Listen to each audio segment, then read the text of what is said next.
MedBix Webcast is a new kind of healthcare media channel to break the silo mentality and foster interdisciplinary thinking. Our mission is to fill that gap and to create a curiosity through different lenses, tapping the passion that guided the historical figures in medicine and bringing present-day groundbreaking research to the front lines. We interview physicians and leaders in the industry about present-day healthcare challenges on our live programming.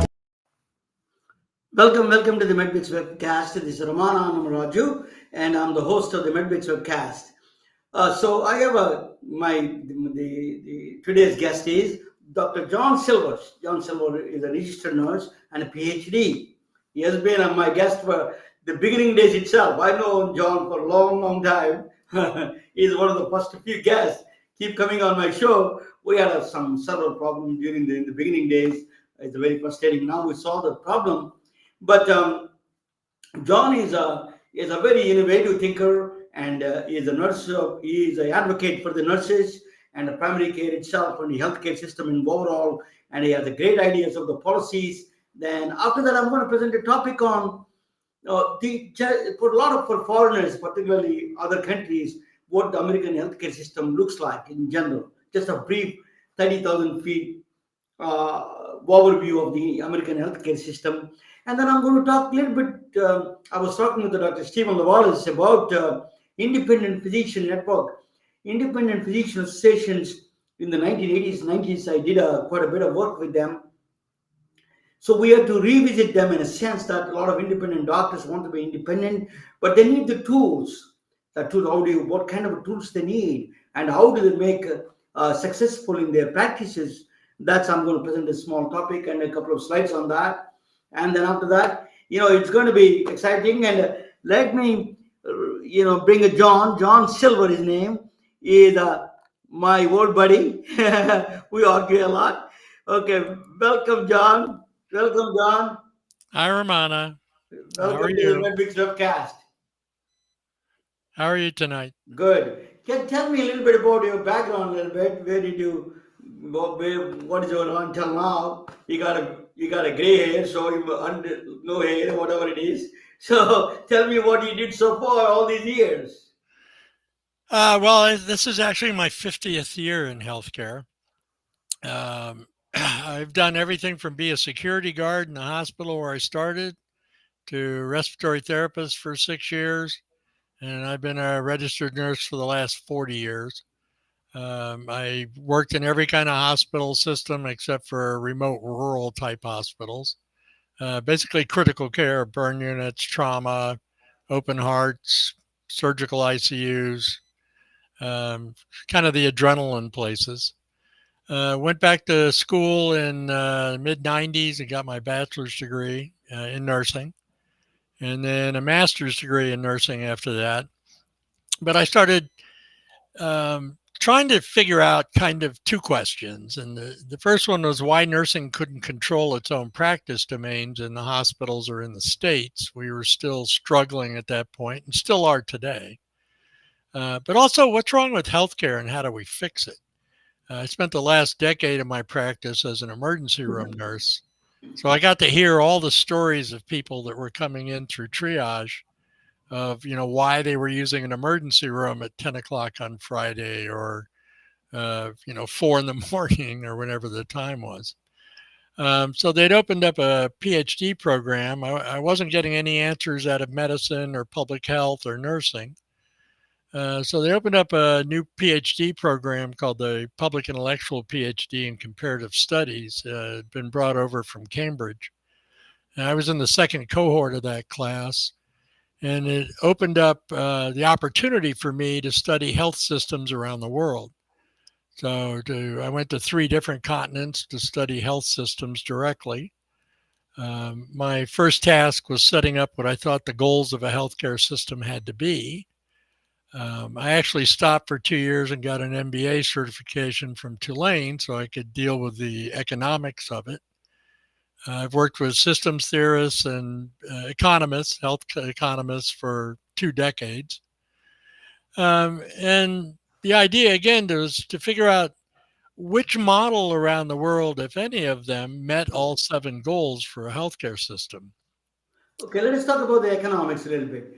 Let us talk about what is wrong with the American healthcare system is a paradox. You spend more money and less access. It's a very strange. More you spend, less access the people are getting it, and less satisfaction people are getting. What is the reason for this paradox and a strange problem? Well, when for-profit mentality gets into healthcare, they end up piecemealing healthcare out into a multitude of profit centers. So, and every one of those companies has an administrative structure that needs to be financed. A lot of them have boards of directors. A lot of them have LLCs over the top of them. They've got shareholders they've got to pay money to.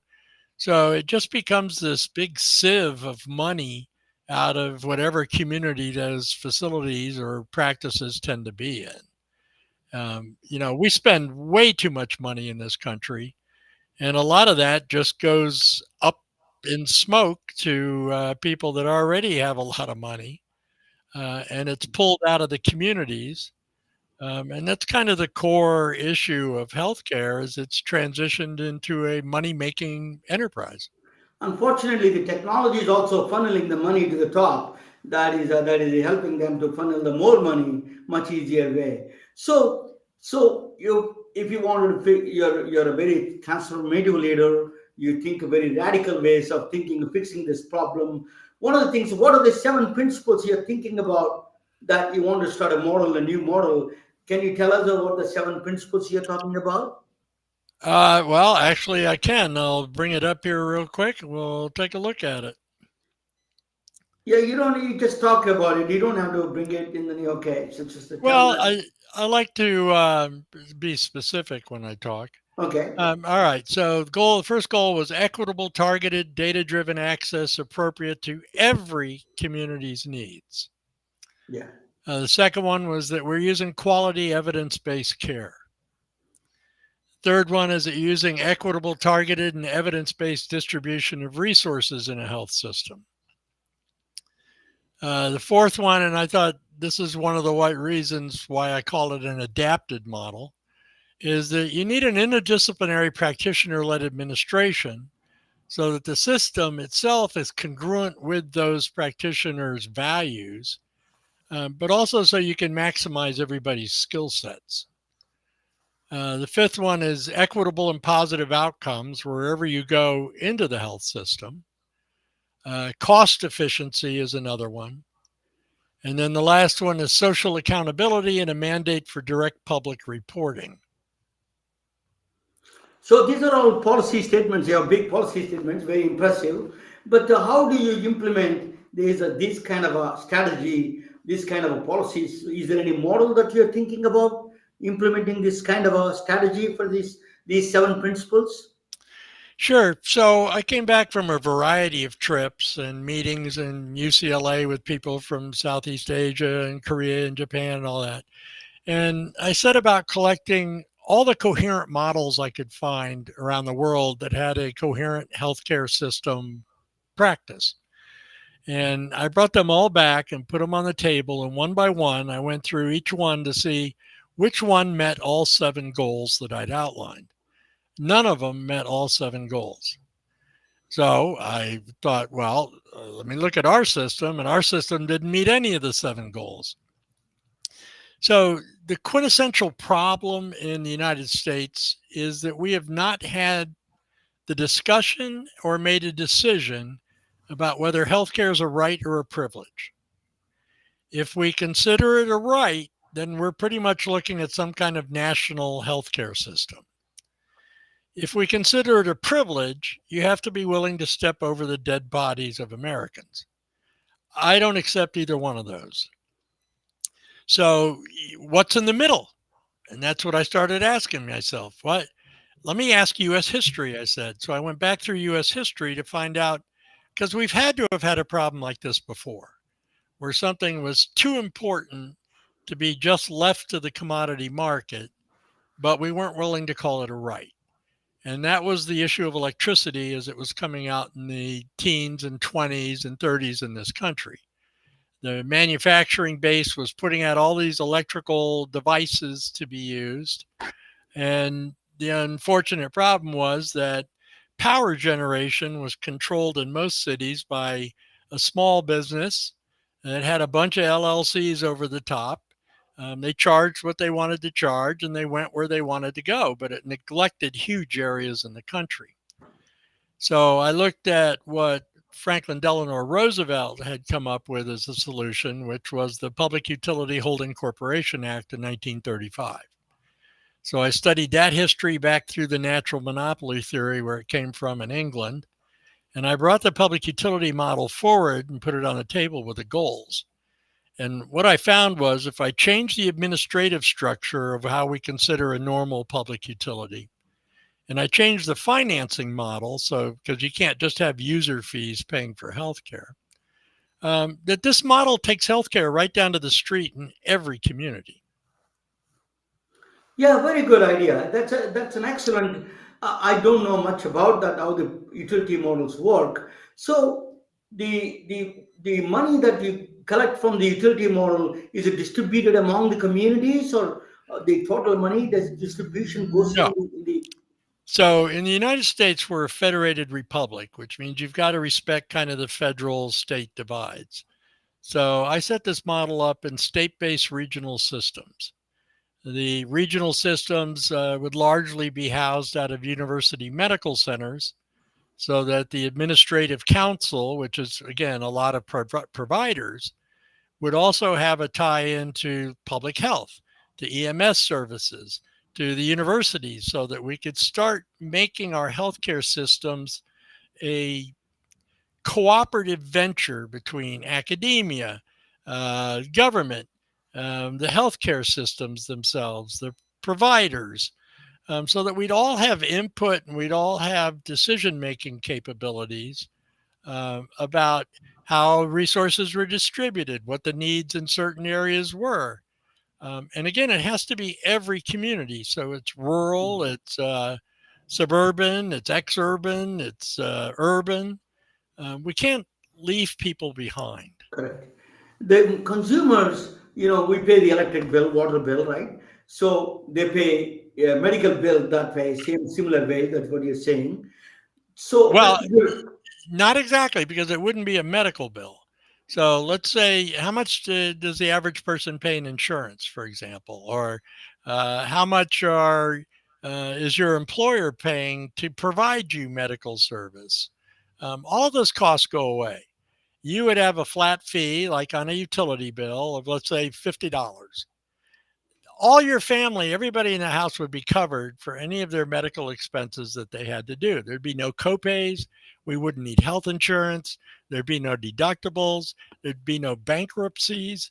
And when we did the economic analysis of household payments, business payments, corporation payments, state payments, federal payments into these systems, we have more than enough money to finance these regional councils. Um, So yeah, that good point. That is a you made excellent point about that. There's plenty of money there that should do. But how do they get providers get paid? Doctors, nurses. How do the healthcare system gets paid through this process? Do you have a model for that? yeah, they'd be salaried. Is a plain old salary. Well, maybe plain to some people and a little plainer to others, but they would be salaried. There'd be no throughput pressure on physicians to have to see 40 or 50 people a day. The nursing could get out and use innovative delivery strategies in communities to meet the needs of people that live there with physicians. I'm not, it's not one versus the other. It's going to take all of us to do this. But you'd be able to deliver health services to communities and not worried whether you saw, 15 people or 150 people. Are you taking the autonomy out of the doctor's decision making in this one because they are on salary? Who is giving that salary? Who controls them? The Doctors regional and health, nurses. the regional health system would determine the salaries. There are going to be physicians that are going to take a cut. Specialty fees, specialty salaries, for example, have just gotten out of control. At the same time, primary care providers would actually, in most cases, probably have a secure income coming in that would again be respectful of the fact that they are medical doctors. So if you're saying that there's a kind of a social mix of social, some of the complaint from the doctors is that we went to school for 20 years and we get paid. We have a lot of debt for them. Medical education is a huge debt they have. They can't pay with that salaries. You hardly, they after paying the student loans, there's not much left. How do you solve that problem? Well, to me, the regional health systems would have a fund established that would actually cover physician tuition reimbursements. And it would require, and I think this would be fairly easy to do, a political process of restricting the amount of money that physicians would have to pay out in their tuition reimbursements. What about the drugs, the medication payments, and all this? How does Ah, it work? great question. So, the way it's set up now, Part D Medicare prohibits Medicare from negotiating drug prices. I know the current administration got the price of insulin reduced for Medicare patients. But when you think about it, type 1 diabetes, which is really the only type that really uses insulin, there's an awful lot of younger people too. So these regional systems can band together because they're no longer competitive. So while Medicare cannot negotiate drug prices, this regional system nationwide could negotiate drug prices and equipment prices and cooperate with each other. You have a tornado that hits 40 miles away. You can mobilize healthcare resources to come in from other systems to help them. Just like they do with electrical services when Florida gets hit with a hurricane. You have, electricians from as far away as Tennessee, public utility electricians come down to help us. So it would give us more of a health disaster response network capability than we certainly have now. Who wants that equipment and the resources? Who are the owners of this equipment? MRI, CT scans. Who are the owners of that equipment? Is a regional The exchange, regional health system. system that there. So that is a governmental structure. That is a regional health system. Is a private governmental Well, kind of a private public enterprise. yeah, in a way, they're state-based regional systems. They have their own budgets. In my system model, I have independent accounting services that work as their chief financial officers because we want complete transparency in what's going on. So But, you're but saying, Romana, think about this. If I buy one MRI machine, am I going to pay wholesale or retail prices? yeah, that's an excellent. Retail. Yeah. If I buy 50, am I going to pay retail or wholesale? Wholesale. Wholesale. Yeah. Correct. So it's that same principle. I may need to replace my CAT scan. Yeah. So I put the message out, and there's 15 other regional systems that need to buy CAT scans. Yeah. So we group together, we buy in bulk, and we get the discounts from that. Same thing for all the supplies, syringes, IV fluids, all of that. There's no reason we can't buy bulk. That's why Canada has lower drug prices. They buy as a national system, they don't buy as individual facilities or corporations. What about, you're being a nurse? Nurses are always a great patient advocates.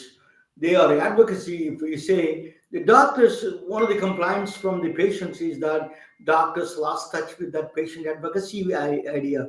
They are not advocating the patient's health. Now, nurses are always named as the greatest advocates for the patient's health. So, how do you enhance that advocacy and then empower the nurses more What is your plans in this, your model of utility plan? What is the role of nurses in this area?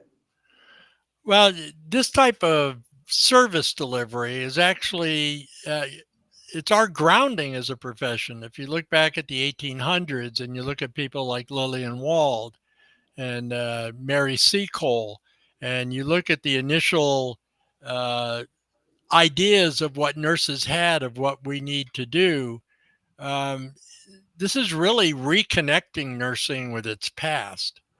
And this is what, a lot of people don't understand about nurses is we're not financial driven, we're mission driven.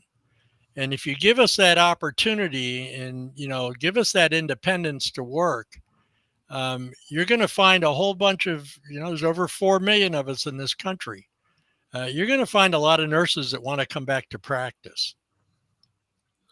What about the nurse practitioners? Some of the states allowing nurse practitioners to prescribe medications, and some of them are on work autonomous. Some of them are they have to have a medical director. What are this? What is going on with how many states, and what is this grand mixture of? There's no national policy. Tell us a little bit about the nurse practitioners' role in this one. Sure. Well, this model actually does require that NPs be allowed to practice independently in all 50 states. We have that power now in 24 states. We've got a little bit of a hybrid practice in another three, so we're over half the country now. This requires legislation since nursing practice is regulated at the state level.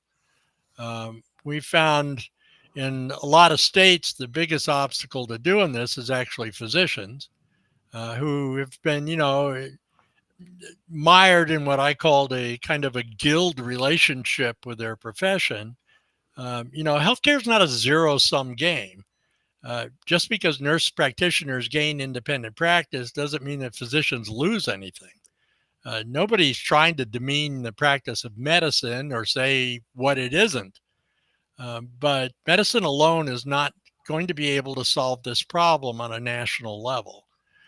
It'll take all of us working cooperatively to look at what's needed in communities and then figure out the best way to bring that service in. What is in the regional exchange that you're talking about, regional utility kind of thing? How do you incentivize people to go into the rural areas? People don't want to go into rural doctors. I used to place the J1 doctors unless they're forced by the law that they need to work in the rural areas until they get a green card. The, how do you force them to go to the rural areas in your model? Well, I don't think you can force anybody to do anything.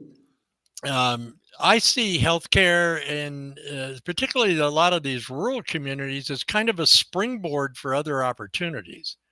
So, for example, let's say you've got a remote farming community and we go out and evaluate it and decide that, yeah, they really need some kind of rotational clinic services through there to see the kids and farm workers. And so you can either use existing structures in these communities that have been, dormant for a couple of years, or the state could use eminent domain and come in and take 5 acres and we build a little clinic in there. So you've got that health kind of clinic building going on. But there's no reason we couldn't bring in, for example, Wi-Fi to some of these communities that don't have it through that structure, and offer training programs for trades or school or university contexts for people in that community to develop skills. We could also use that as to bring in part of the Department of Agriculture assistance. It doesn't have to be there 7 days a week, but the Department of Agriculture to come in and help the local farmers and help them with crops and pest controls. Um, you know, so there's other services that can piggyback on that presence of healthcare. Yeah, that is. I used to place a lot of J1 doctor in the USDA, United States Department of Agriculture program. I used to place in rural areas in California, in Georgia, Alabama. I place a lot of them. The problem is, it's always I found more nurses in the rural areas. Doctors are not willing. The moment they finish their period, they're required in a small area, in a rural areas, they want to go back to the big city. So how do you incentivize these people to stay in the rural areas and practice more, both nurses and doctors? Well, from nursing's point of view, it would because that's the people that need help. I mean, that's really nursing's kind of mission. Find people that need help in healthcare and help them. Our goal is to build healthy communities, not just reduce disease. So, because the more you build a healthy community, the more you work on the social and economic contributors of disease. If you can kind of think of it this way. In my mind, healthcare is one of the few businesses which should be striving to try to put itself basically out of business, and that's kind of unique in American businesses. Yeah. So, John, you have a lot of challenges ahead of your plan. It's a very noble plan. It's a big plan, and I don't know how many. One of the biggest obstacles is the money and the power and there's a lot of political and financial and more. There's so many other factors you need to really. What do you have a strategy that how do you proceed in the with your plan? Well, absolutely. We formed Nurses Transforming Healthcare 3 years ago to try to get this off the ground. It was just a couple of nurses at that time. And we've slowly been reaching out over the years, contacting, attending conferences, presenting, making sometimes individual contacts, sometimes group contacts. There's over 800 groups in the US just at the nursing level, all trying to address this kind of issue. There's medical groups out there, there's public health groups out there. The thing that's been lacking, I think, is the vision, the end vision that they see to be working towards. So if you're always trying to funnel everything through an allopathic for-profit system, that may not be what the community wants. You have to go in and do the proper assessment of a community, which we're not doing. For all due respect to public health, they've been doing these community assessments for 50 years, and we're seeing healthcare and health go backwards in the country. I use a nursing community assessment tool, which I've been graciously given the rights to use by Dr. Gene Watson at the University of Colorado. Because what I've found and what a lot of people have found in research is that something like 95% of these community needs are actually nursing needs, not medical needs. And then if you combine nursing with things like nutritionists and physical therapists, and let them practice to the scope of their practice. And remember, a lot of these groups, this isn't 1920 anymore. A lot of these groups are working at doctorate level training in their professions. So why would we handicap them at that point? Let them go out and do their practice. Connecting with pharmacists, which is often a neglected group. There's other specialties out there that are ready, willing, and able to help if we give them the structural opportunity to do that. Nursing, you made an excellent point. Nursing needs are the more they require more nursing needs than medical needs. Excellent point. I think that is a I wholeheartedly agree with that point. So let us see that how we can. When I'm going to present a topic on the overall healthcare U.S. healthcare system, and particularly people who are in India and other countries, they don't know about American healthcare system, how it works. I just have over 30,000 feet kind of system, and I'm going to talk about briefly touch on the independent physicians. They're raising a lot of voices. So let us see how we can empower them with our system, including the nurse practitioners by chance. So I'm going to present that topic, and after that I come back. I'll ask you how they can reach you and what kind of support you need from all these people. So let us see Sure. when I come back and let me present that topic. You and me watch. You can jump anytime. You can make any comments together. That's not a problem. Thanks. Um, just let me, yeah, both we are there. Okay, see, so that is 30,000 feet. I'm going to talk about healthcare system in general. So this is one of the jokes in the healthcare in the quantum physics is if you think you understand quantum physics, you don't understand quantum physics.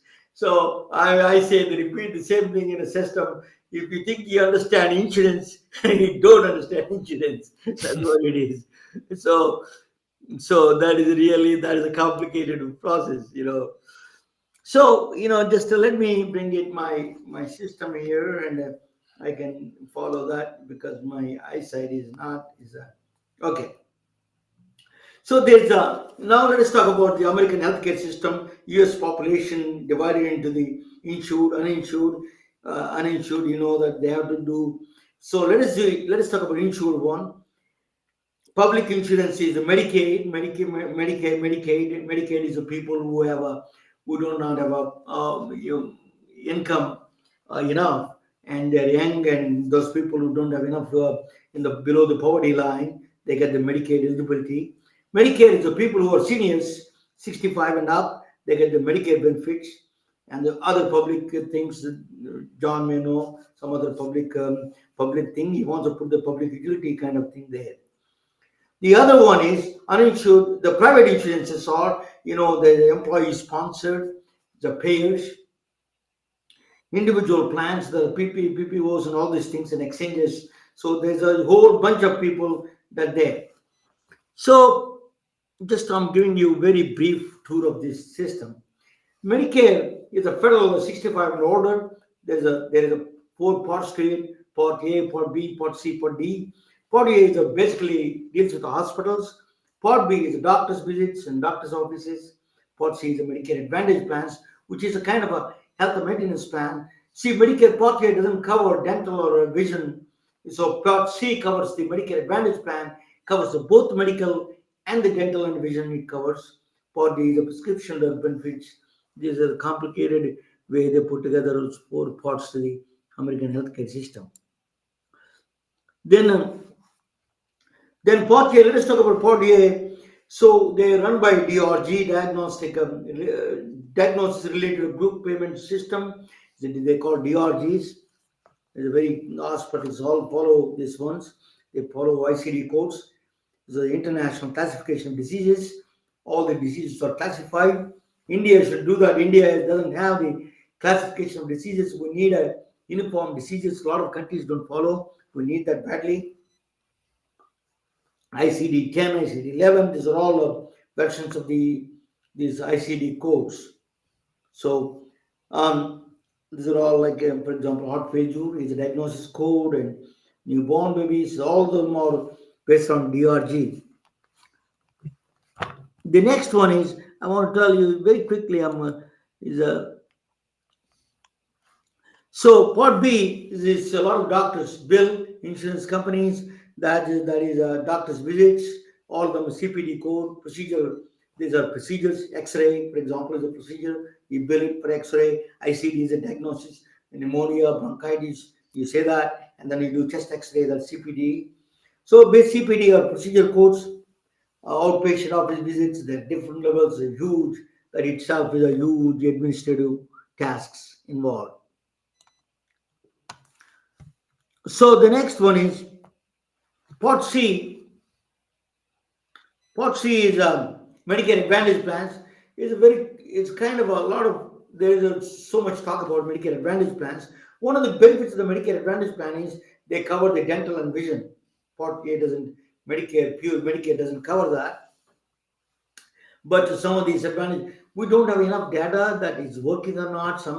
There's a good criticism, and some people love it, some people don't like it. Still, we don't have enough data to comment on the Medicare Advantage plans. But that is a new thing. A lot of people are coming up with the Medicare Advantage plans. Maybe John can say something about Medicare Advantage plans. So, what do you think of Medicare Advantage plans, John? Well, you end up having to pay more money. Um, so, I started paying into Medicare back in 1968.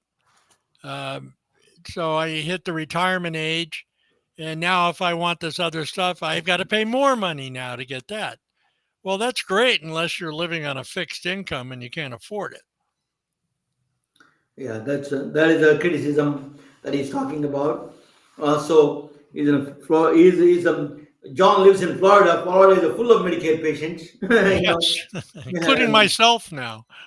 including yourself. Yeah.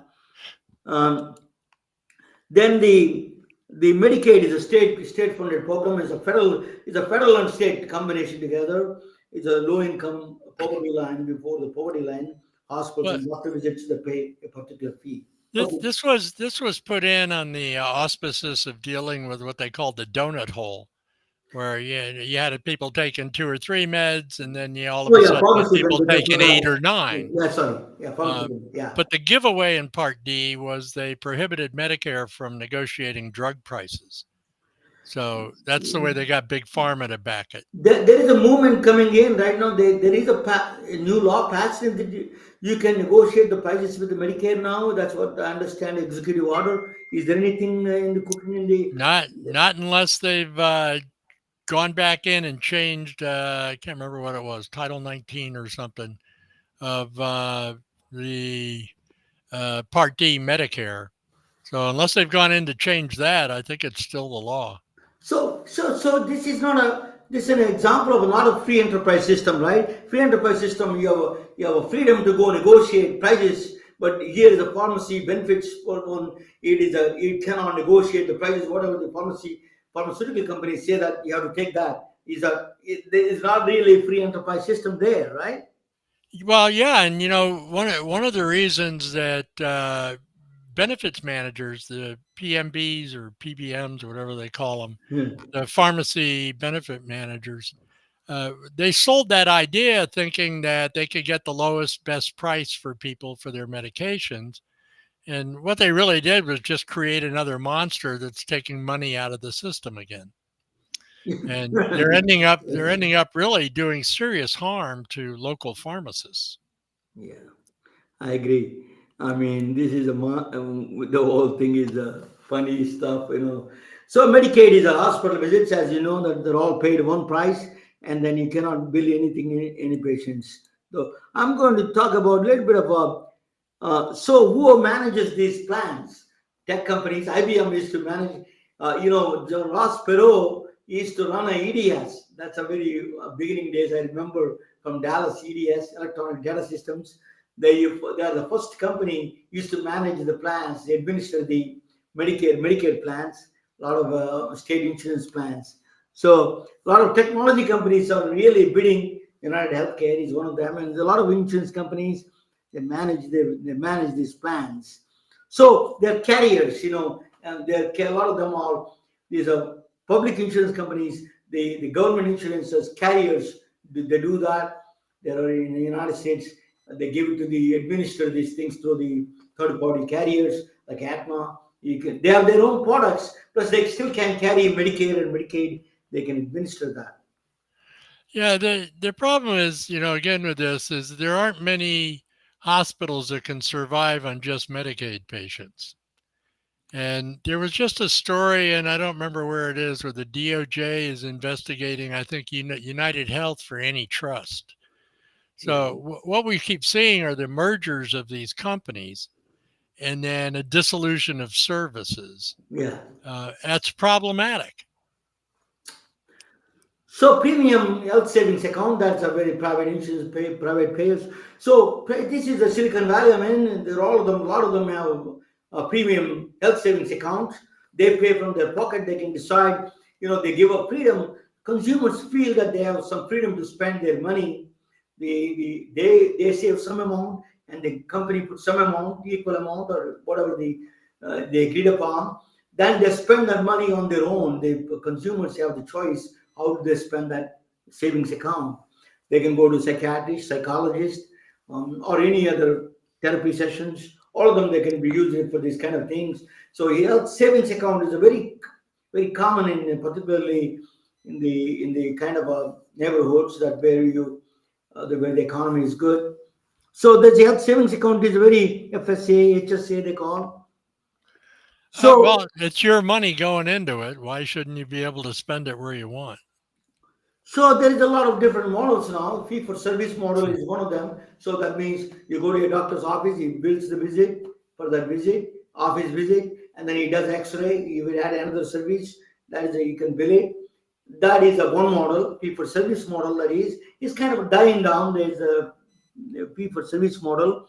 So they bill for each procedure, each visit encounter. They can bill it. Okay. The capitation model is a flat fee they pay per month this much, or flat fee for the procedure itself. So it's a very combination of so many things there. But in general, capitation means they give a one price, one per member per month. This is that they pay. Whether how many times you see it or not, that's your risk. Concierge medicine is just to play cash. So just go there and see him and pay. Some people now they say this copay is becoming almost concierge pay equal to concierge pay. So you don't need insurance. You can do all those things except catastrophic insurance. Well, except most of them are primary care services that you're getting. And, that doesn't help you when you need a liver transplant Correct. or you're in a trauma accident in your car. So why So can't they you do? still need to carry major medical. Yeah, major medical, but catastrophic insurance only pay for the catastrophic insurance. That would be good, right? Right. So only catastrophic insurance is where major medical requirement rather than for every office visit, every cold and cough. You don't need insurance plan to get into the process. The And, and one comment on fee for service. Um, a lot of doctors are now employees of the facilities. You're not going to see much fee for service in a facility. And well, the there's a fee for service practices that have been out there have really been purchased a huge amount by venture capitalism. yeah. So they sell their fee for service practice and they, become what? John, Employees. there is another reason people are not talking about it is that hospitals are buying these practices because they tell the doctors that we get paid facility fee. That's a huge amount. So you don't get paid. If you join with us, you can split that fee. Eventually, Right. you can make more money. We pay you more. But that's a trick to it. That's a danger to it because a lot of doctors who did that they bought them and then eventually they got kicked out. That's one problem. Second problem is how do you know that the government is not going to pay attention? Insurance companies don't pay attention that you're saving a lot of money, so they're going to cut down that price also eventually. So it is not Well, that this is not a sexy as look like in the beginning, but it's a potential pitfall there in the and it selling. and it can be very unstable because health systems can be bought out by other health systems, and now suddenly you've got different management coming in, renegotiating things. So it's not exactly a very stable Yeah, environment. well, correct, correct. So let us say I'm going to give us some small mathematics here, math for the complicated Medicare payments. Medicare pays say you bill the doctor bills on his profile basis. I'm a special diet doctor. I'm going to bill for $100 based on his profile because I'm highly qualified. I want to pay more. I want to get paid more or whatever it is. That's a based on profile. The total bill they send it. Medicare in turn says that they authorize $80, for example, and then they pay 80% of the $80, $64 that they pay. They tell the doctor additional expenses that they encounter doctor to collect that other $16 from the patient. If we don't collect it, it's also illegal. You have to collect it. You have to you have to collect that money. You have to have a plan to collect that money. So it is a very complicated way to math. In the Medicare, so the authorized amount out of the authorized amount they pay direct Medicare. I'm not talking about Medicare Advantage plans. Maybe Medicare Advantage plans cover all the 100%. I don't know about it, but they have so many mix and match.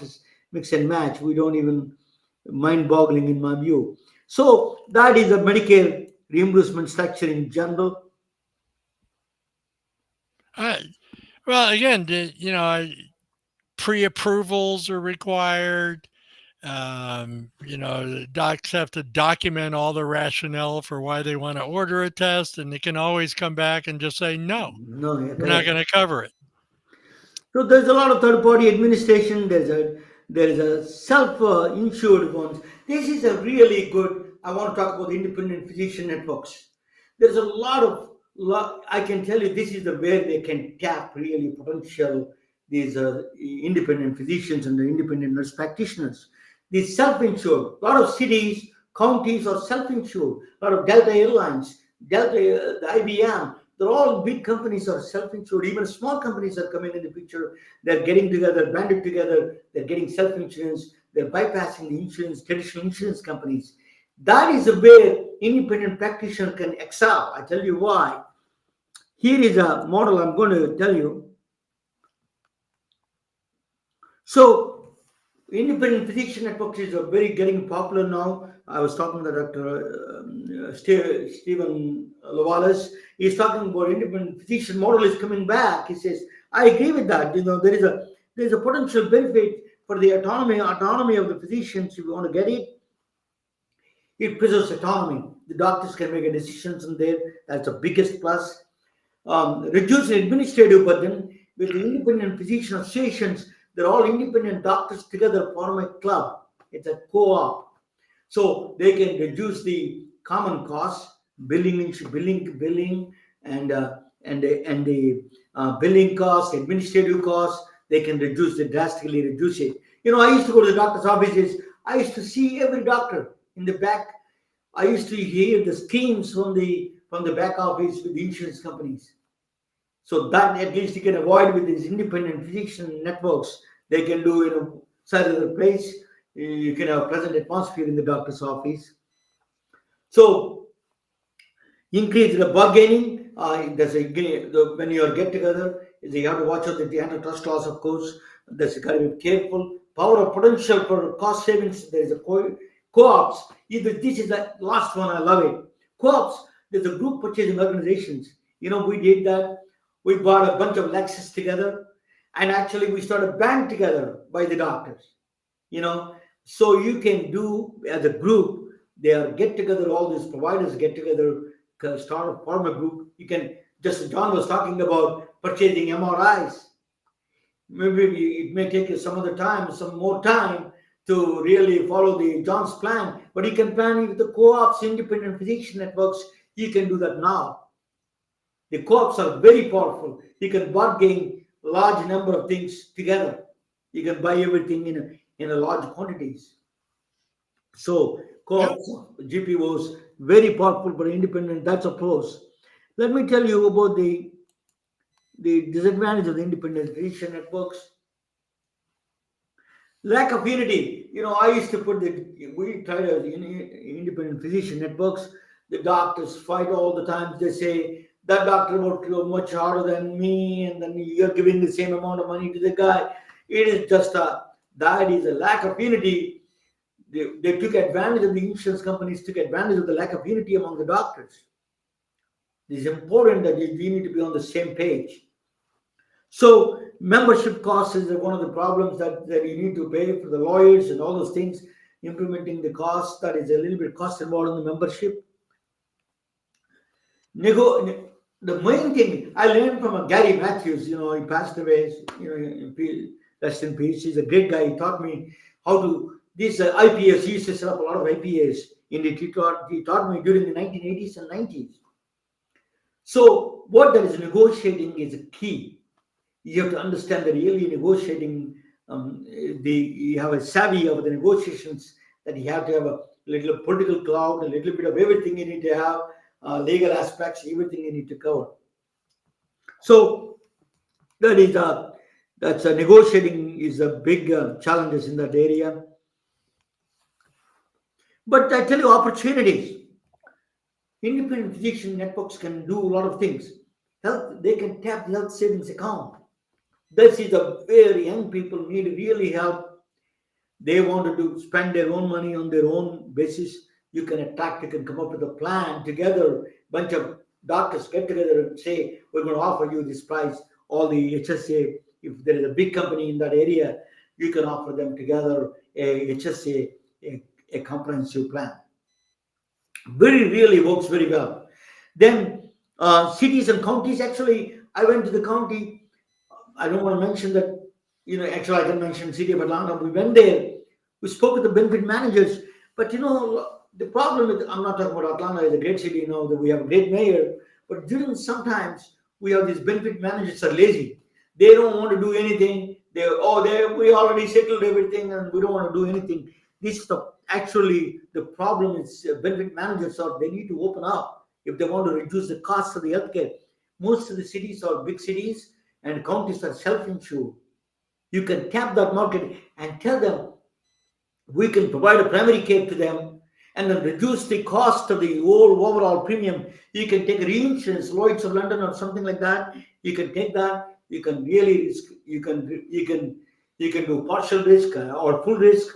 You can do that. You can save a lot of money to the city. And if you if you give a good proposal that you can save money to the city, they'll love to hear. So they will be on your side. So there is an advantage. Independent physician associations can do that. So talk with the city and county. They are self-insured, and you show them path to how to save a lot of money on the premiums, because you can drastically cut down that only emergency care. You go to the because they're self-insured anyway. Then that one of the problem with the city and some of the self-insured companies, self-insured cities, is the retirees are large number. They are taking a lot more money from the present system than the present people working there. Retiree employees from that city.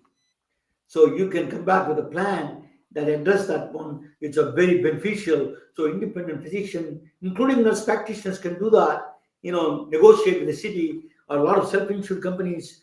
There's a lot of them out there. Or even you can propose yourself, self-insured companies, and say that, why don't you do self-insured? Even a smaller level, you can do that. Risk retention groups are there. There's quite a bit of them available. Now they have a lot of tools. You can take full risk contract and partial risk contract. So you can do all those things. So there's a lot of the act, the Obamacare is Affordable Care Act. The disease protocols that they came up with it. Value-based care is based on the Obamacare, but the Obamacare has negative things also. It increases the premiums for some people.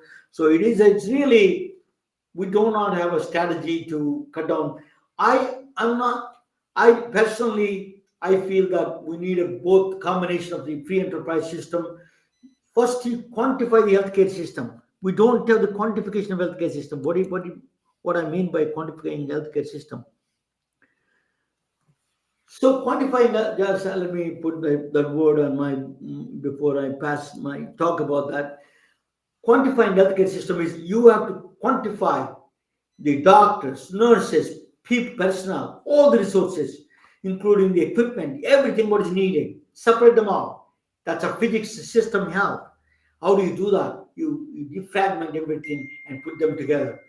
You will be surprised at how much money you can save by defragmenting the whole process, untie the process, and then put them together as it needed. It is it's a mathematical tool, excellent work, and then it does save a lot of money. So you defragment it and then quantify the healthcare system at the granular level. If you do that, really that's a great potential. When you put it back together, when you need it, you can take some parts here, some parts there, you can put together. For example, I'll give you an example. MRI. If you have an MRI center, you got the doctor, you need a radiologist, you got a nurse, you got a medical assistant, you got an injector, all the supplies. You can quantify all of them separate. Then if you are buying a contrast, all the MRI companies in that state can go and negotiate the contrast a lot cheaper as a group purchasing organization. So it's a lot of and also you can negotiate with the technologists and all those things. So it's a lot more power by defragmenting quantifying the healthcare system. You can do a lot more things. So there is a lot of agencies, federal regulatory agencies out there. It's a highly regulated American healthcare system. There's a laws, HIPAA laws, privacy laws, patient rights, stock laws. Stock laws I want to comment on that. A lot of doctors also been confused about stock laws. Stock laws are, Peter Stock is from California. So stock laws are inducement of referral. If you whatever the system is, they think, if you put your brother-in-law as a owner, that is still inducement of referral. You are getting the family benefits. You have some way back to money coming back to you. unless you show them arm's length deals and all of them, a stock loss has to be watched. That's the one thing that a lot of times doctors get into trouble. HIPAA laws is a privacy laws. That now there is a bigger problem with technology companies. They're that one of the companies that biggest problem recently was Equifax. They 100 million people privacy. The thing went out. Big problem there. So prescription laws, there is a lot of prescription laws. The Schedule 1, Schedule 4, Schedule is just a mess. And the antitrust laws, that you cannot get together, all the IPAs get together and negotiate the prices.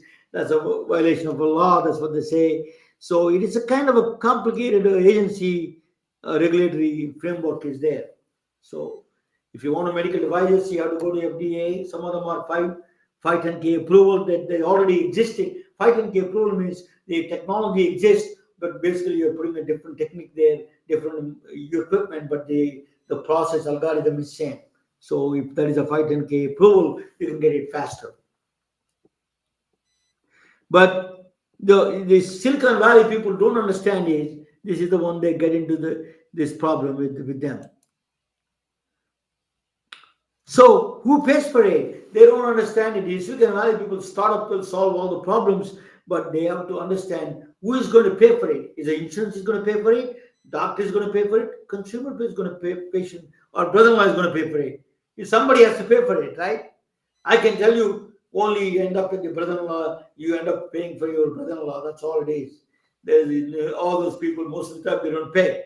So you have to, there's a big fight in front of you to get paid from these companies. So don't take for granted. A lot of Silicon Valley companies take that for granted. One of them will pay. Unless you are really sure about who's paying for you, don't start the project in that sense. So this is a brief tour of health insurance. Thank you for watching. Let me bring John back there and let him comment on the system. What do you think of John? Hey, What do you think? it's a system that's complex because it designed itself to be complex. Yes. The delivery of healthcare is not really complex, but the systems that we've let evolve since the 70s, particularly the corporate systems, have required supervision. Governments tend to be reactive in legislation. So why do we have EMTALA laws? Well, because we had hospital emergency rooms refusing to see patients because they didn't have insurance. Why do we have HIPAA laws? Because we found out there were companies selling patient information to other companies to get. So there's just so many regulations in healthcare because it encompasses so many different things, not just the technology we in, but as you pointed out, the relationships of physicians to other physicians. We found out, for example, when physicians owned hospitals, that there were frequently Stark Law issues that were brought up in how physicians were referring to each other. So we've sort of let this system evolve since the 60s and 70s.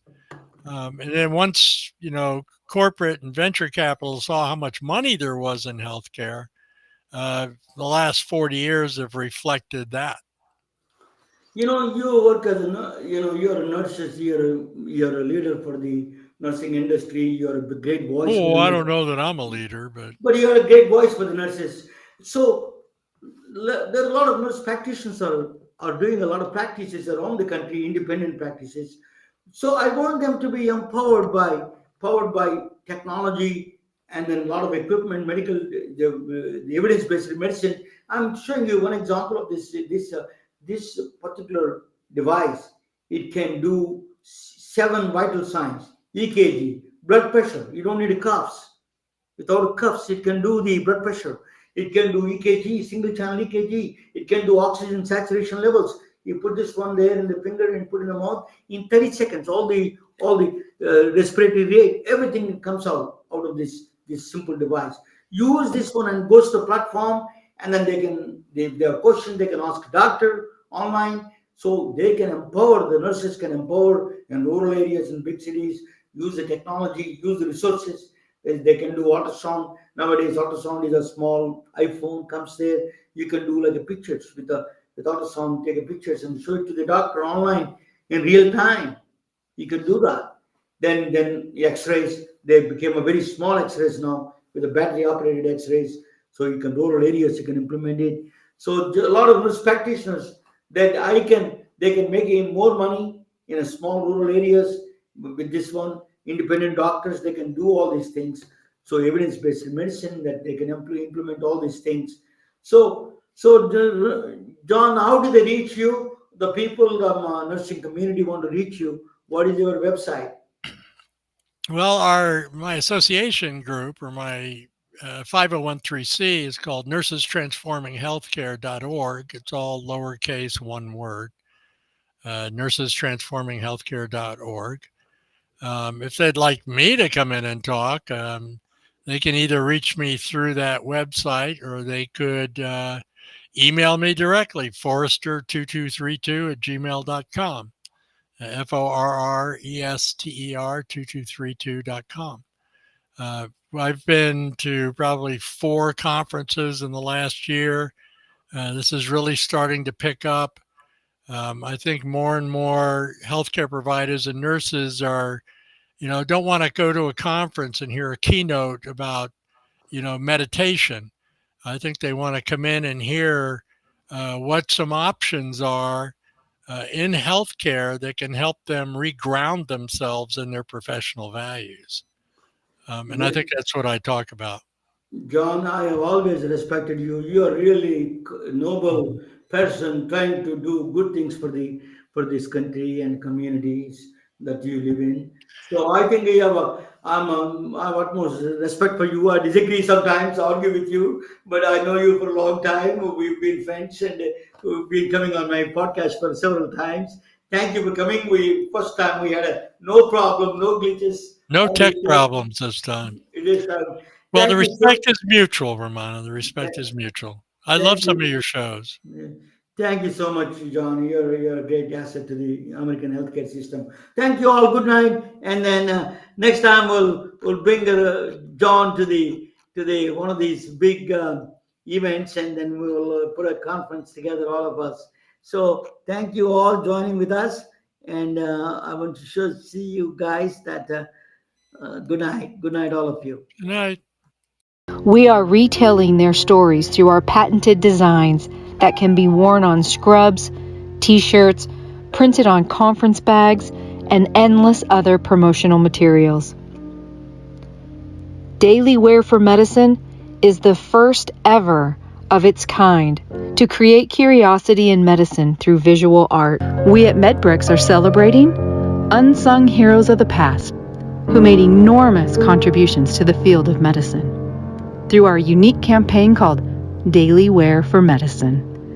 You can wear it, carry it, and give it.